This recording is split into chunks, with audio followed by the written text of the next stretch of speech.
Hi and welcome to another video update from the Fire Brigade Union, joined by Union General Secretary Matt Wrack to discuss the ongoing strike ballot which firefighters and control members are undertaking. Now Matt, very recently we had a lobby and demonstration in London where it was over 2,000 firefighters turned up. A powerful show of force, but what do you think it actually achieved in campaigning terms?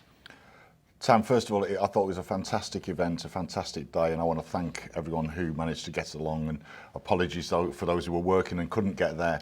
But it was a great show of strength, and I think what I spoke to many people from brigades across the UK, and many of whom had never been to an event like that before. So I think it gives people a sense that they're part of something bigger. You know, we work in small fire stations, small teams of people, watches and so on.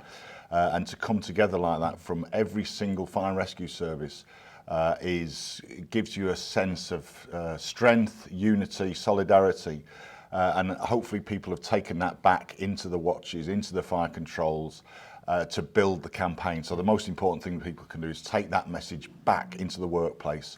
But I know that delegations who were coming down were convincing people to become FBU reps, for example. So we've got new FBU reps on fire stations and in fire controls as a result of that day. And I want to thank people for doing that. So there's lots of a follow-up that we'll be doing. We've got huge amounts of footage, interviews with people that we'll be using during the campaign. So from that point of view, it was a fantastic day. Now, Matt, the members that were present heard from other trade unionists about the struggles they're going through. They heard from FBU members from across the spectrum of our membership. But once again, the streets around Parliament were blocked by thousands of firefighters in tunics as they made their way to the Houses of Parliament, lobbying their MPs. I mean, do you think that the lobbying of members of Parliament, is that going to be effective for this campaign? Well, it's something we have to do, and just to be clear, I think again we made waves at Parliament. There were so many people trying to get in. Many people could not get into the House of Commons.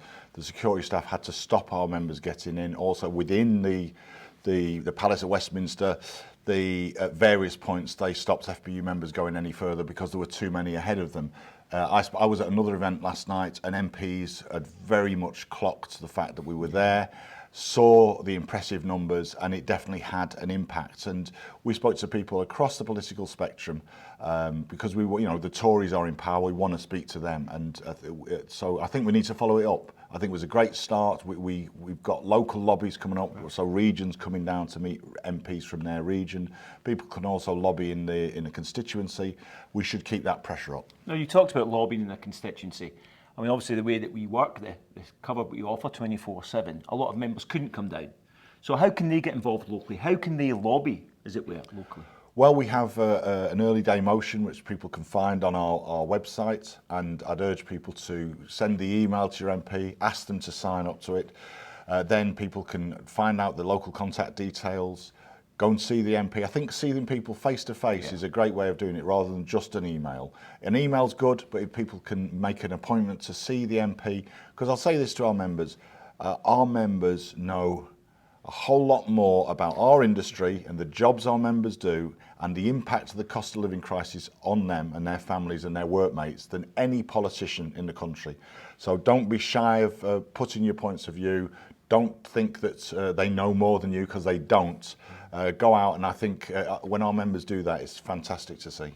Okay, now Matt, we are still in the middle of a strike ballot, clearly a hugely important event for everyone involved. It opened on the 5th of December. We know ballot papers are landing. We're starting to see quite a lot of photographs getting generated in social media as members vote yes and post it. What's the most important thing just now? Is it to get that ballot paper returned? Step one, make sure you've got your ballot paper. Step two, vote.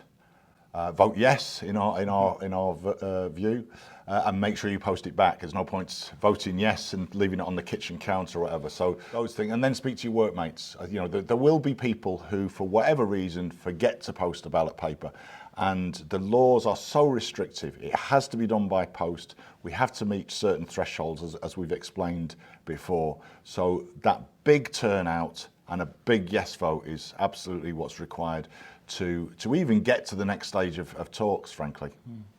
Matt, thanks very much indeed.